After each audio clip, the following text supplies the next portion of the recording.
அனைவருக்கும் எனது அன்பான வணக்கம். திருவள்ளுவர் இயற்றிய திருக்குறளில் அறத்துப்பால் அதிகாரம் 38 ஊழ் 375வது குறள். நல்லவை எல்லாம் தீயவாம், தீயவும் நல்லவாம், செல்வம் செயற்கு. விதி ஒத்திருந்தால் காலம் அல்லாத காலத்திலும் ஆக்கத்தை பெறலாம். விதி சதி செய்தால் சரியான காலத்திலும் அதை பெற முடியாது. அழிக்கும் ஊழ் உற்ற வழி காலம், இடம், கருவி, தொழில் முதலிய நல்லவாயினும் அழியும்.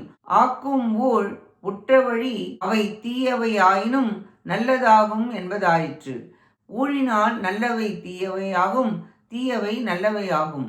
ஊழ்வயத்தான் தான் இப்படி நடக்கிறது. செல்வம் சம்பாதித்தல் என எல்லாம் ஊழின் வழிதான் நமக்கு செயல்படும். அதை நாம் உணர வேண்டும்.